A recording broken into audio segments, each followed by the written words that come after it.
Hello, Namaste, Salam, Sat Sri Akal, Adab, Kem Cho. Welcome to another episode by Sarwin Conversations, where we are trying to bring you different conversations from different points of view. Today, we have a point of view coming directly from the religion of India as a whole, cricket.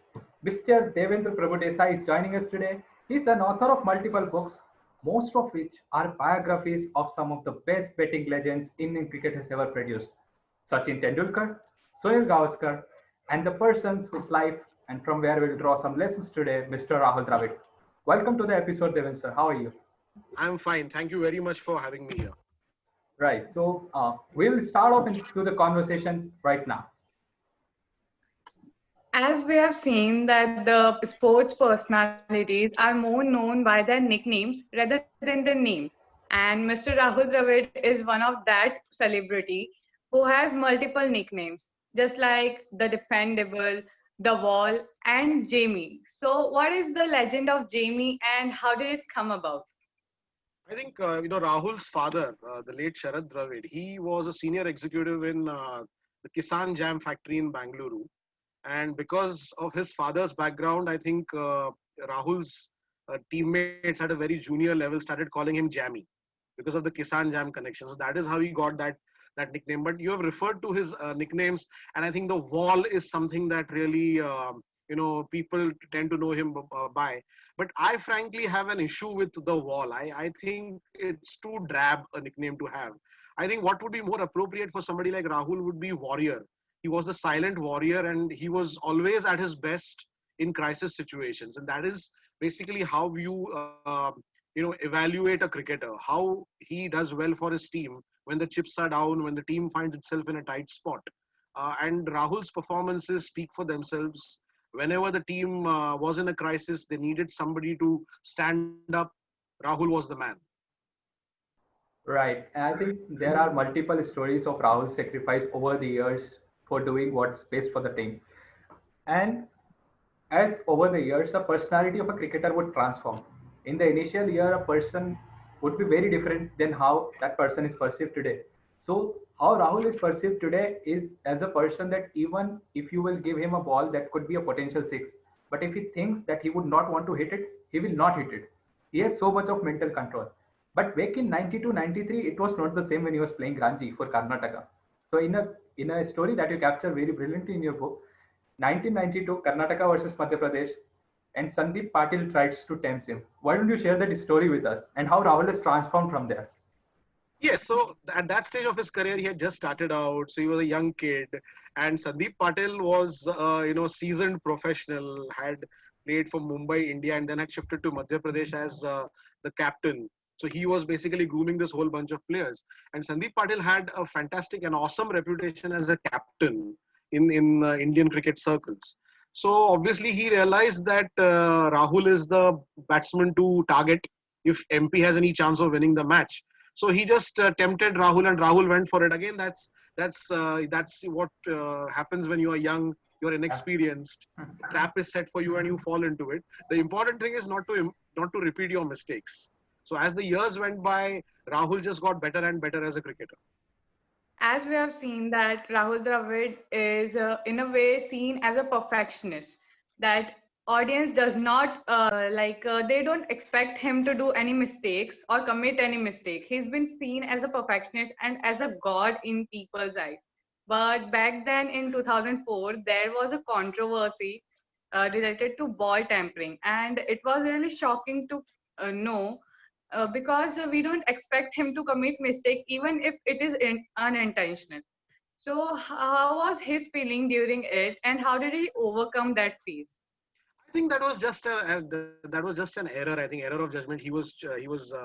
I think he had something in his mouth, just some tablet, and that got transferred onto the ball. I think it was an innocent mistake, and even the match referee and the umpires also took a very fairly lenient view of things, given his impeccable track record till that point of time.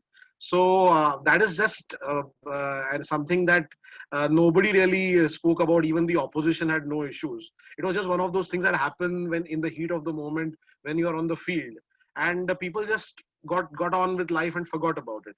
But when it comes to describing him as perfect, nobody is perfect, and the God, I think God is a term that we should be very careful when we use it for humans. The fact of the matter is that when he started his international career, for instance, the first couple of years as an international cricketer, there was admittedly a phase where, as Sachin, who's one of the people I interviewed for this book on Rahul, Sachin also said that there was admittedly a phase where Rahul was struggling in the shorter format of the game.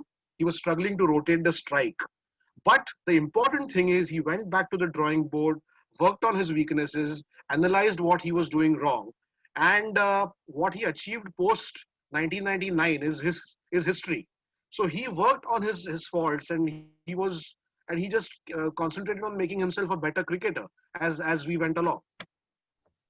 Right. So in this context, why don't you talk about the tri-series between Bangladesh, Kenya, and India in 1980, 1998, 1999, and his journey as an ODI cricketer from there?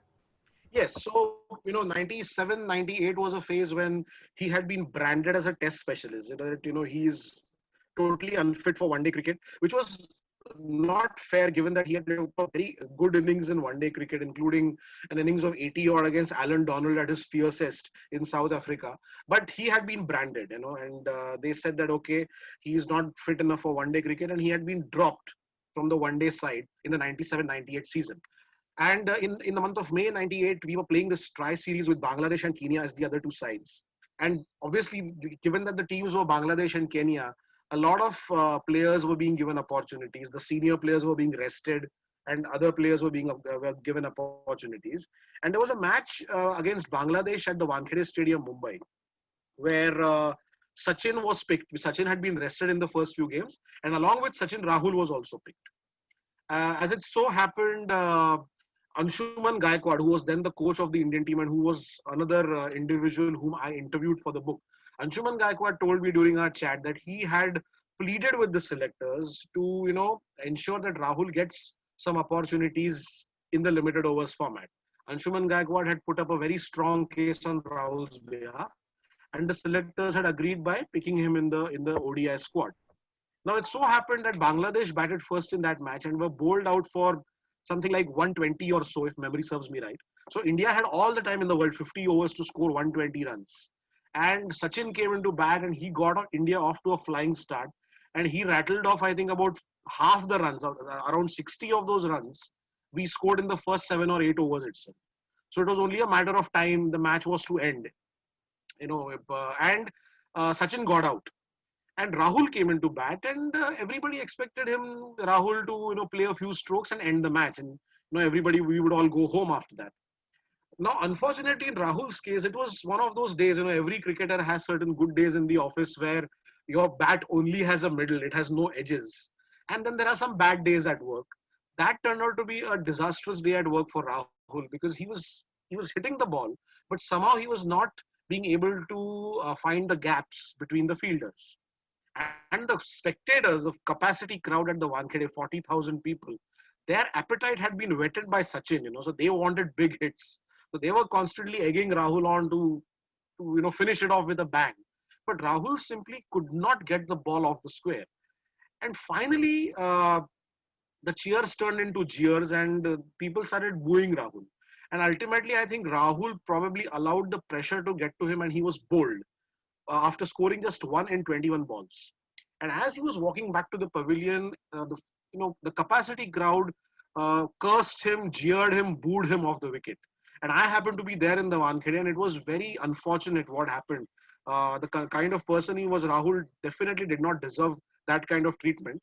And he went into the pavilion. Apparently, Gaikwad later on was told by the selectors that we had told you he's useless in one-day cricket. We had told you, and you made us pick him. Now see what has happened. And I think it was one of those incidents. I mean, imagine 40,000 people cursing you. Any lesser person, I feel, would have probably given up. But then Rahul was made of sterner stuff. And we all know what he went on to achieve just a few months later on the tour of New Zealand. He did very well in the one-day years. And then, of course, 1999 World Cup. He was the top scorer in that World Cup with 461 runs. And he never looked back from there. And then I always, another memory that I have is of another match at the Wankhede. This time it was played in November 2005. So 7 years after that Bangladesh game, it was the last ODI of a series against South Africa, which India had to win to square the series. And Rahul was captain of India. We were chasing a target, and Rahul took us through. And when the match ended, India won. The series was squared. While walking back, Rahul took off his helmet and raised his bat and acknowledged the cheers of the entire crowd. And the Wankhede Stadium gave him a standing ovation. So it was a classic case of the wheel coming full circle. The same ground where he had been cursed in 1998, he was being praised and cheered after winning a one-day match for his team. So that to me was the story of Rahul Dravid and 2 matches at the Wankhede Stadium. Yeah, and I think it is perfectly fit when you say that he's a warrior, because 1998-99 was 3 years into his professional career. He had debuted in 96. Yes. And here is the man who was being seen for 3 consistent years, 4 years as a non-ODI player, gets on the track and scores over 10,000 runs in his ODI career itself, which is Yes. a humongous achievement in itself. Now, there is one match that I think every Indian fan who has ever watched would remember for life, which is the 2001 Eden Gardens, India-Australia. Oh yes, I mean that match changed Indian cricket. Oh, amazingly. And I mean, after a disastrous collapse at 171, India went on to win the match by following on, and Australia lost the match by what? 171 runs, which was coincidental, but ironic as well. So in that match, Rahul Dravid and Lakshman put off a partnership of, I think, the century, if I may call so. So what happened during that? Do you have any memory from Rahul's of those time? How did he play? How did he build that mental strength after following You on? must understand that Rahul had not done very well in the first test at Mumbai, and Shane Warne has famously said that he always felt that Rahul was a wicket for him. Whenever he bowled to Rahul, he felt that Rahul is my man. And you can imagine we lost in less than 3 days in Mumbai. The Australians 16 consecutive Test victories. They were on a high, and that final frontier which Steve Waugh had stressed was about to fall in Kolkata. We were asked to follow on, so we were in a big mess. And Rahul was demoted in the batting order. Saurav, the captain, and John Wright, the coach, both felt that we should switch positions between Lakshman and Rahul. So Lakshman, who had batted at number 6 in the first innings and scored 59, he was promoted to number 3.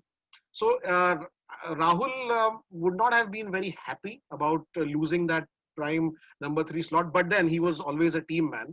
And when he went out, I think Saurav and Lakshman had a fairly decent partnership. Then Saurav got out, and then Rahul went into bat. And I distinctly remember watching that match on television live, and as Saurav was walking past Rahul, Saurav just patted Rahul on the back. Generally, when a batsman has been dismissed and he's passing the incoming batsman, there is very little communication between them. But Saurav made an exception. He stopped and he patted Rahul on his back as he went past. And then, of course, the rest is history. I think Rahul and Lakshman, they just kept setting targets for each other. 10 overs, and they were just breaking it down. And they said, okay, one session, then another session, the third session. So it was just incredible. And there's a story of that innings as well, which is part of my book, where Rahul started cramping. Because the fourth day of the test, we all know, they batted right through the day. They batted for 6 hours. And at one stage in the afternoon, Rahul started cramping. And John Wright got very excited animated in the dressing room. He told Andrew Lepus, the physio, do whatever you can, but just get him fit, and he has to continue. So Andrew Lepus rushed out on the ground, and he gave Rahul a blue-colored pill. And he told Rahul to have that pill. And Rahul asked him, what is this pill for? And Andrew Lepus said that it is an anti-cramping pill. And Rahul took that pill, and he carried on. So now the fact of the matter is, as Andrew Lepus also told me when I interviewed him for this book, there is nothing like an anti-cramping pill. It doesn't exist. But Rahul obviously knew it. When Lepus would have given him that pill, Rahul also would have known that there is nothing like an anti-cramping pill. But Rahul somewhere just psyched himself into believing that, okay, I'm taking this pill and I'm going to be all right after that. So he literally brainwashed himself, psyched himself out. He took the pill, and then of course he and Lakshman carried on, and they just batted on, and of course the rest is history. We went on to win that match. Great win. That victory, I would say, transformed Indian cricket, and it was one of many innings that Rahul went on to play over the next 3 years, which were turned out to, which became match winning, and in a couple of cases even series winning. So you had 148 against England at Leeds in 2002, where the wicket was wet, it was damp, and Rahul went in at number 3 and scored 148. Sachin told me when I interviewed him for the book that even when I went into bat, which was pretty late, because Sanjay Bangar and Rahul had a great partnership for the second wicket, Sachin went into bat much later. But even when Sachin arrived at the crease, the pitch was still damp and the ball was creating impressions in the wicket whenever it bounced. It was that damp when Sachin went into bat. So you can only imagine how damp it must have been early on. Rahul scored 148. We went on to win that match. And another classic innings, I feel, 75 versus Sri Lanka at Kandy. We were chasing, I think, 260 or 270 runs. We hadn't really achieved that kind of target for years in Indian cricket history. Ganguly scored 98 not out, Rahul scored 75, and they sort of blunted the threat of Muthaiya Muralidharan. There was no Sachin and no Lakshman in that match. So it was a great achievement, given that we chased more than 250 to win a test without Sachin and Lakshman. Then, of course, the 233 at Adelaide, our first victory on Australian soil in more than 20 years. And then the 270 at Rawalpindi, which was a series winning innings. So that 180 at Kolkata in 2001 was merely the start of a series of great innings where, we won the match and the series, and especially overseas when the chips were down. So that was the hallmark of Rahul Dravid. We have seen that there are so many innings which are memorable, and that those are just because that Rahul didn't give up when he failed. And as there are so many fans of Rahul Dravid, that he is an inspiration not to just Indians but around the world. He is seen as an inspiring person. And there's a quote given by him which I like to quote. It goes on like, "Failure is a stepping stone for success, but it's just that you can fail badly and can also fail well. Failing well is very, very important." So, what is the sense of Rahul's failure? What would you like to tell us that what failures led to Rahul's such a successful life? Yeah, so as I said earlier, the fact is that his game was not perfect when he started out on his career, especially in the limited overs format. But the important thing is he went back to the drawing board, analyzed what was going wrong, and the art of placing the ball in the gaps, the art of rotating the strike.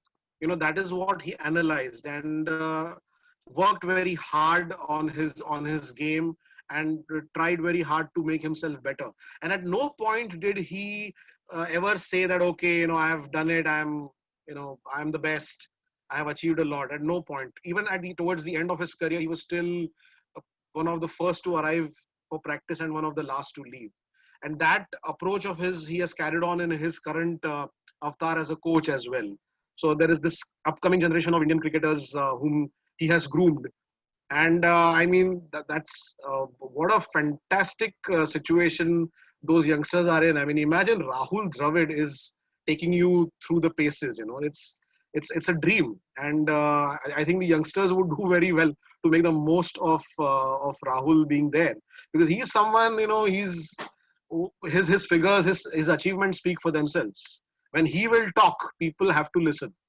So he's someone who's constantly tried to get better and better.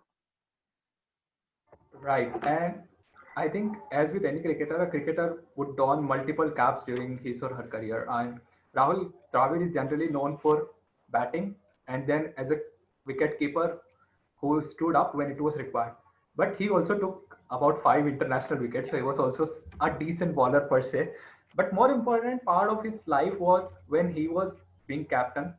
He had a horrible loss in 2007, but that also shadows the fact that India won a series under his captaincy in England. So why don't you talk a bit about Rahul's captaincy? Yeah, so Rahul was, I think, as far as tactics are concerned, he was a very fine captain. He started leading India in the early 2000s in a couple of games when Saurav wasn't available. I remember that match at Multan, the first test of the series against Pakistan in 2004. where I think one of our bowlers was injured, and we had just three bowlers, and Rahul rotated the bowlers so splendidly that we were able to take 20 Pakistani wickets in that heat and humidity of Multan. He brought on Sachin for at a crucial stage. Sachin got the wicket of Moin Khan, the dangerous Moin Khan. So Rahul was a very good tactician, and it is not just that series win in England. In 2006, he became the first Indian captain to win a series in the West Indies in 35 years after Ajit Wadekar in 1971. The last test of the first test, the first three tests of that series were drawn, and the last test it was a low scoring game, but then Rahul scored 250s in that match. So he was the biggest difference between the two teams, and so that was a great achievement. It was a pretty decent West Indies team captained by Brian Lara, whom we beat, and Rahul scored 250s. And one of the members of that Indian team told me when I was writing this book that for that last test match, all the grounds in the West Indies were undergoing renovation for the 2007 World Cup, and this match was being played in 2006. So they had erected makeshift dressing rooms. The dressing rooms, everything was being rebuilt. So for this match, they had erected makeshift dressing rooms, which was square to the wicket. And all the players were just sitting, and they had the best view of Rahul Dravid's footwork, because when you are square of the wicket, you can see what the front foot is doing, what the back foot is doing. So they had this best view, and they were all marveling at the way he was going, advancing on the front foot or going on the back foot, and stroking the ball around. So that is one interesting sidelight of that innings. The players were just raving about his footwork. And then of course the series victory in England, which you spoke about. Remember, this was literally 3 or 4 months after that disaster in the Caribbean, where we were knocked out in the first round of the 2007 World Cup. And many people were saying that Rahul should be sacked or he should himself resign. But Rahul took it upon himself to bring Indian cricket back on track after that debacle. And we won that series in England in 2007. He used Zaheer Khan very well as new ball bowler. And so as a captain, Rahul was definitely very good in terms of tactics strategy. Right. And one final question I would have from you is that, I mean, 2011, Rahul Dravid retires out of nowhere. So there is always this kind of talk that such a great player should have a farewell match, a farewell series. But there comes Rahul Dravid, who was called literally after 2 years for ODIs, and he retires, feeling that he's not the best fit for the Indian cricket team. And he has donned the cap of a coach. And as you mentioned, that young players must be very fortunate to have his tutelage. So, where do you see Rahul's coaching today, and how do you see it going forward, helping Indian I cricket? think, as I said, we have got the right person for the job, because when he talks, people will listen and youngsters will listen. I think there's a lot that youngsters can learn from him. In fact, not just young cricketers, but young professionals who are out to make a mark in a field of their choice. There's a lot that you can learn from Rahul. Now, take what happened in the year 2002. The Indian cricket team was not doing very well in ODIs, and we were constantly collapsing. The team lacked balance, and we were trying very hard to find an all-rounder, but we were not getting one. So Saurav Ganguly and John Wright decided that, okay, if we cannot find an all-rounder, let us try and create an all-rounder by getting Rahul Dravid to don the wicket-keeping gloves in one days. That would give the team probably a little bit of balance. Now, Rahul Dravid, remember, was the vice captain of that team, and wicket-keeping is a specialist job. It places a lot of strain on the body, particularly the back. And Rahul had kept wicket probably in his school, in his junior days. After that, he had always only kept wicket in emergency situations. So he was never a full-fledged keeper. And the body had changed. I mean, he was no longer the teenager. So anybody else would have probably thrown a fit, thrown a tantrum and said, no, I want to focus on my batting and that's it. But Rahul realized that the team wanted him to do it. And Navjot Singh Sidhu, one of the people I interviewed for the book, he gave me a very good quote. He said that Rahul is someone who will walk on glass if his team wants him to do so. And Rahul took up the wicket-keeping gloves in 2002. And then, of course, the results are there for everybody to see. We made it to the final of the 2003 World Cup. And, we won a one-day series in Pakistan in 2004. The team was balanced enough. And interestingly, Rahul Dravid's best years as a batsman in Test cricket coincided with his wicket-keeping in the ODIs from 2002 to 2004. So what happened, and I'm sure this is how he analyzed the whole thing, and I've mentioned that in the book as well, that he figured out that as a wicket keeper, I have to watch every ball, I have to concentrate on every ball, and the only thing I have to change is my response. As a batsman, I will try to play the ball. As a wicket keeper, I will try to anticipate and for it to come to me in case the batsman misses it. And that probably helped him sharpen his reflexes and made him an even better batsman than he was. Because it cannot be a coincidence that when he was keeping wicket, those were his best years as a batsman as well. So when some people were in fact saying that no, it will be too much, his performances as a batsman may slip because wicket keeping will take a lot out of him. Exactly the opposite happened. So this is something that youngsters can learn, that you have to look at the positive side and see how I'm going to gain out of challenging situations and take up challenges. I mean, when the team wanted him to open the innings, he was always there. I remember that series in England in 2011, where everybody failed, but Rahul did well. He scored 3 centuries. And one of those centuries was scored in the last test at the Oval. And he carried us back through the innings. Not many people have done that. Not many specialist opening batsmen have done that. But Rahul did it. He was the first man in and the last and unbeaten when the last wicket fell. And we were asked to follow on in that game. So what happens? Rahul goes back to the dressing room, and 10 minutes later he comes out to open the second innings, and the entire stadium gave him a standing ovation. So these are qualities that youngsters should look to emulate in Rahul. So when you're thrown a challenge, always see how you can learn from it and you can get even better by responding to that challenge. Right. Now we are at the end of the episode, and I think we have a very important learning and a lesson to take from it, that even if you fail, your hard work pays off. So keep working on your mistakes. And thank you so much, Mr. Devinder, for joining us. And it was really nice to talk to you and have you on the episode. It really felt like we were just getting the answers from Rahul himself, as you are so close to him. So we just enjoyed your answers.